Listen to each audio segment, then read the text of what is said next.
Hello everyone, কেমন আছেন সবাই? আশা করি ভালো আছেন। আস্ক মি এনিথিং পরিবারের পক্ষ থেকে সবাইকে স্বাগতম জানাচ্ছি। পাইথন বাংলা টিউটোরিয়ালে আজকে আমরা কথা বলবো রেঞ্জ ফাংশন, ফর লুপ, এবং এই রেঞ্জ আর ফর লুপ দিয়ে আমরা কিছু প্যাটার্নের এক্সাম্পল দেখাবো। তো আমরা যে প্যাটার্নগুলো দেখতে চাচ্ছি সেটা একটু দেখে নিই। আপনারা স্ক্রিনে যে তিনটা প্যাটার্ন দেখতে পাচ্ছেন, আমরা এই তিনটা প্যাটার্ন আজকে এক্সাম্পল প্র্যাকটিস করব, আর সাথে আমাদের রেঞ্জ ফাংশনটা কি সেটা নিয়ে কথা বলবো। তো আমরা আমাদের এডিটরে চলে যাই। তো ফার্স্টের কথা হচ্ছে রেঞ্জ। রেঞ্জ হচ্ছে এমন একটা ফাংশন যেটা আমাদেরকে ফর লুপের আমরা যেমন প্রিন্ট করি 1 থেকে 10 পর্যন্ত প্রিন্ট, সেই যে 1 থেকে 10 এই রেঞ্জটা বা এই যে মাধ্যমটা, এটা আমাদেরকে ফিক্স করে দেয় হচ্ছে রেঞ্জ ফাংশন। তো রেঞ্জ ফাংশনটা আমরা কিভাবে লিখতে পারি? রেঞ্জ ফাংশনটা আমরা লিখি রেঞ্জ, এবং তার ভেতরে আমরা ইউজ করতে পারি কি, যে কোনো একটা নাম্বার। এই যে 10 নাম্বারটা আমি ইনপুট করলাম, এর মানে কিন্তু রেঞ্জ 10টা সংখ্যা সে প্রিন্ট করবে, এবং সেটা নর্মালি শুরু হয় 0 থেকে। তো 0 থেকে 9 পর্যন্ত সে 10টা সংখ্যা প্রিন্ট করে। 0, 1, 2, 3, 4, 5, 6, 7, 8, 9 এই পর্যন্ত সে 10টা সংখ্যা প্রিন্ট করে। নট 1 থেকে 10, সে 0 থেকে 9 পর্যন্ত 10টা সংখ্যা প্রিন্ট করে। তো আমরা এই 10টা সংখ্যা দেখার জন্য কি করতে পারি, এই রেঞ্জটাকে একটা লিস্টের মধ্যে রেখে দিতে পারি। এটাকে আমি একটা লিস্টে রাখতে পারি, তো পুরো টোটাল সংখ্যাটাই একটা লিস্টে রেখে দিলাম, এবং যে কাজটা করতে পারি, এই লিস্টটা একটা ভেরিয়েবলে অ্যাসাইন করে দিতে পারি। ওকে, অ্যাসাইন করে দেওয়ার পরে আমার কাজটা কি হলো, আমি দেখার জন্য একটা প্রিন্ট নিলাম, তার ভেতরে আমি একে প্রিন্ট করে দিলাম। এখন যদি আমি এই প্রোগ্রামটা প্রিন্ট করি, তাহলে আমরা দেখতে পাবো যে আমাদের 0 থেকে 1 পর্যন্ত যে সংখ্যা, 0 থেকে 9 পর্যন্ত যে সংখ্যাগুলো ছিল সেগুলো সে প্রিন্ট করে দেখাচ্ছে। এখানে দেখা যাচ্ছে 0, 1, 2, 3, 4, 5, 6, 7, 8, 9। ওকে, তো এটা হচ্ছে রেঞ্জের একদম প্রাইমারি লেভেলের কথা। তো আমরা যদি রেঞ্জের আরও কিছু ফাংশন জানতে চাই, তাহলে সেটা জেনে নিই। যেমন এখানে রেঞ্জ যেভাবে ডেটা রাখে সেটাও কিন্তু অনেকটা অ্যারের মতোই, 0, 1, 2, 3 এইভাবে ইন্ডেক্সিং করে। তো আমরা ইন্ডেক্সিংয়ের মাধ্যমেও ভ্যালু জানতে পারি। সেটা কিভাবে? আমরা প্রিন্ট করতে পারি এখানে, যদি এখানে আমি প্রিন্ট করি, প্রিন্ট করব এ এর 5 নাম্বার ইন্ডেক্স, এটাও আমি প্রিন্ট করতে পারি। তো ইন্ডেক্স ভ্যালু দিয়ে যদি আমি প্রিন্ট করি, আমাকে কি অ্যান্সার দেখাবে? 5 নাম্বার ভ্যালুতে ছিল 5। আমি দেখি 1, 2, 3, 4, 5, ইন্ডেক্স 5-এর যে ভ্যালুটা সেটা আমাদেরকে দেখাচ্ছে, সেটা হচ্ছে 5। ওকে, তো এইভাবে আমরা ইন্ডেক্সের ভ্যালু দেখতে পাচ্ছি। এরপরে আমরা আরেকটা জিনিস করতে পারি এখানে, সেটা হচ্ছে আমরা রেঞ্জের শুরু শেষ বলে দিতে পারি। যেমন আমি একটা রেঞ্জ, আমি উপরে রেঞ্জ নিয়েছি 10 পর্যন্ত, মানে 10টা। তো আমি যদি এরকম একটা রেঞ্জ নিই যে এ একটা ভেরিয়েবল, এবং সেখানে একটা লিস্ট আছে,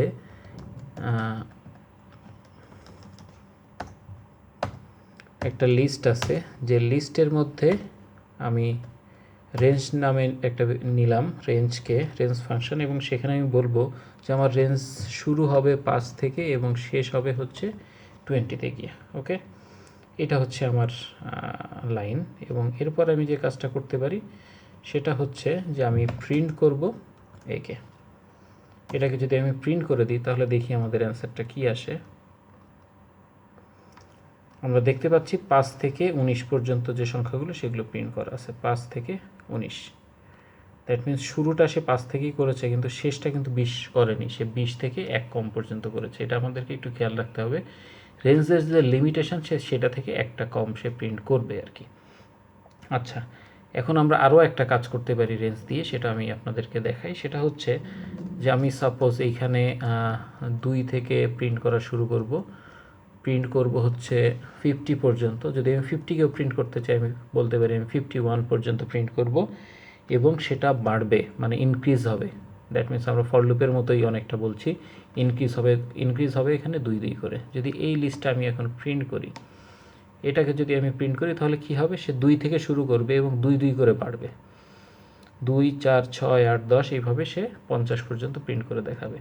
সেমভাবে আমরা একের ক্ষেত্রেও পারি। এখানে জাস্ট আমি লিখে দিলাম 1 থেকে শুরু হবে এবং 50 পর্যন্ত চলবে, তাহলে এবং 2 করে বাড়বে যদি বলি, তাহলে আমার হয়তো 1, 3, 5, 7, 9, বিজোড় সংখ্যাগুলো প্রিন্ট করে দেখাবে। ওকে, তো রেঞ্জ ইউজ করে আমরা খুব নর্মালি ইফ কন্ডিশন ছাড়াই জোড় বিজোড় সংখ্যা বের করতে পারি। আচ্ছা, এই রেঞ্জের মাধ্যমে আমরা কি করতে পারি, আমরা ফর লুপ ক্রিয়েট করতে পারি। কিভাবে আমি বলি, আমি ফার্স্টেই একটা ভেরিয়েবল ডিক্লেয়ার করে নিলাম n = 10। এখন আমি বলতে পারি ফর, আমি একটা ফর নিলাম, যে ফরের কাজ কি, সে আইকে প্রিন্ট করবে, আই একটা আইকে সে প্রিন্ট করবে ইন রেঞ্জ। তার রেঞ্জটা কি, রেঞ্জটা আমি বলে দিলাম হচ্ছে n। ওকে, এরপর আমি প্রিন্ট করলাম আইকে। এখন যদি আমি এটাকে রান করি, এটা কি করবে, 0 থেকে 9 পর্যন্ত প্রিন্ট করে দেখাবে, 0 থেকে 9।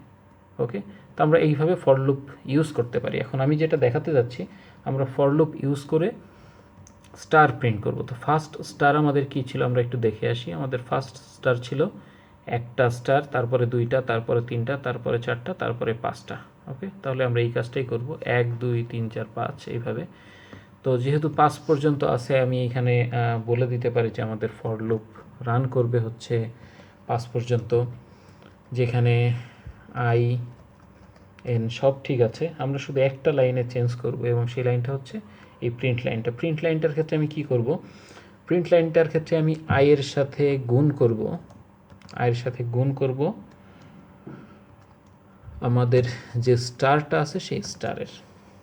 ওকে, তো আমি আগে দেখি আমাদের প্রোগ্রামটা কি দেখায়। আমি প্রোগ্রামটা রান করলাম, সেখানে আসছে 1 2 3 4 পর্যন্ত, আমাদের 5 আসেনি। দ্যাট মিন্স আমাদের এন, আমি বলেছিলাম একটা কম পর্যন্ত আসে, তো আমি এখানে বলেই দিতে পারি n+1, তাহলে আমাদের কোশ্চেনের সাথে মিলবে। তাহলে এখন আমার 5টা কিন্তু এসছে, 1 এই যে 1 2 3 4 5। এখন আমি আপনাদেরকে একটু দেখাই আমি কেন এখানে আয়ের সাথে স্টারটা গুণ করলাম। তো আয়ের ভ্যালু যখন প্রথম ফর লুপে আসছে, তখন আয়ের ভ্যালু কত, 1, আয়ের ভ্যালু 1।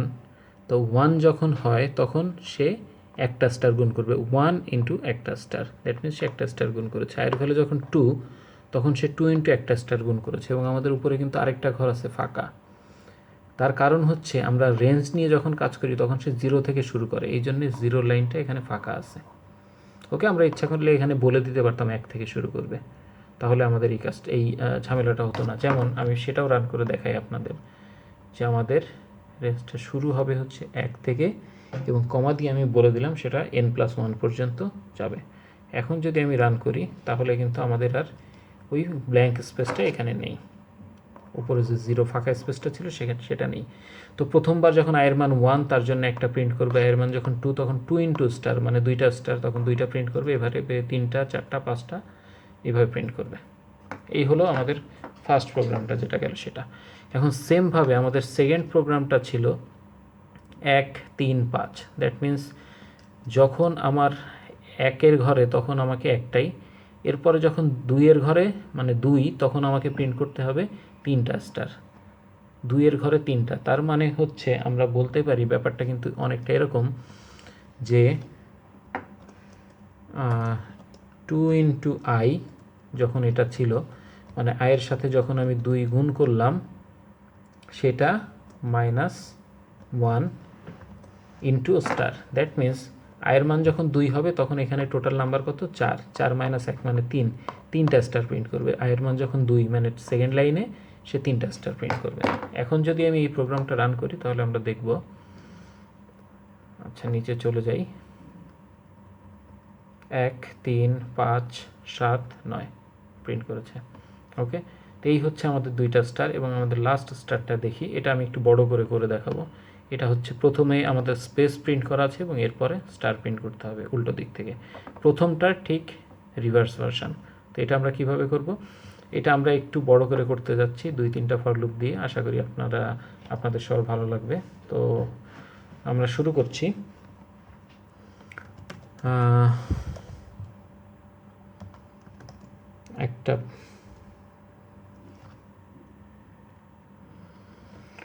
একটা ফাংশন আমি ডিফাইন করে নিলাম এখানে আমাদের প্যাটার্ন ড্র করার জন্যে।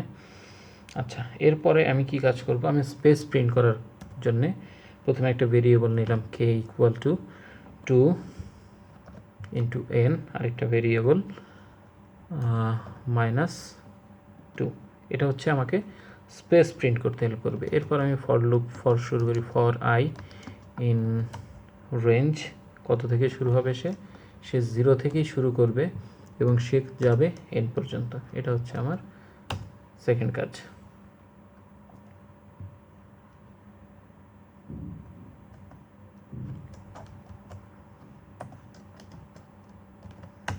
আচ্ছা, তার আগে হচ্ছে হ্যাঁ এটা, এরপরে আমি যেটা করব আরেকটা ফর লুপ নিয়ে নিব, যেটা ওই স্পেসটাকে হ্যান্ডেল করার জন্য আরেকটা ফর লুপ নিব। ফর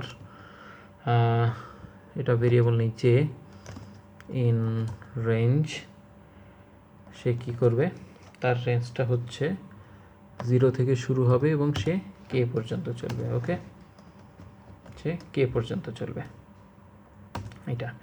এখন এই ফর লুপের ভেতরে আমি স্পেসটাকে হ্যান্ডেল করতেছি যেহেতু, তাহলে এখানে আমি একটা স্পেস প্রিন্ট করব এবং স্পেস প্রিন্টের এই এন্ড দিয়ে যে স্পেস প্রিন্ট করা যায় সেটা আমি আগের একটা ভিডিও টিউটোরিয়ালে দেখিয়েছি, আপনারা যদি দেখে থাকেন তাহলে আপনাদের জন্য উপকারী হবে। আচ্ছা, এরপরে আমার স্পেস প্রিন্ট হয়ে গেল। এখন আমি কি করব, কে এর যে ইনক্রিমেন্ট ডিক্রিমেন্ট, দ্যাট মিনস আমার এই ফর লুপের ক্ষেত্রে আমি দিচ্ছি K equal to K minus 2। আচ্ছা, এরপরে আমি আরেকটা ফর লুপ নিব, যে ফর লুপের ভেতরে আমি হচ্ছে কলামগুলো হ্যান্ডেল করতে যাচ্ছি, মানে কতগুলো কলাম আমি নিব বা রো আমি কন্টিনিউ করতে যাচ্ছি সেটা আমি নিব। ফর জে ইন রেঞ্জ, আমি কাকে প্রিন্ট করতে যাচ্ছি এখানে, এটাও 0 থেকে শুরু করব, যেহেতু সবগুলোই 0 থেকে শুরু করা, i প্লাস 1 পর্যন্ত। ওকে, এই পর্যন্ত চলবে এবং সে যেটা প্রিন্ট করবে সে হচ্ছে একটা স্টারকে প্রিন্ট করবে। কিভাবে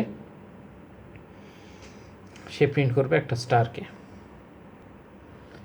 সে এখানে একটা স্টারকে প্রিন্ট করে, আমি স্টারটা দিয়ে দিলাম এবং তারপরে আমি যেটা রাখতে যাচ্ছি সেটা হচ্ছে এন্ড, আরেকটা ফাঁকা অংশ। ওকে, এরপরে আমাকে যেটা করতে হবে, আমাকে একটা নিউ লাইন ক্রিয়েট করতে হবে। প্রিন্ট আমি নিলাম, ওকে।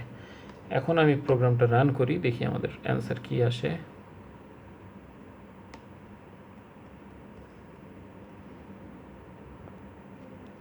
আমরা যদি প্রোগ্রামটা রান করি তাহলে আমাদের অ্যান্সার এখানে দেখাবে।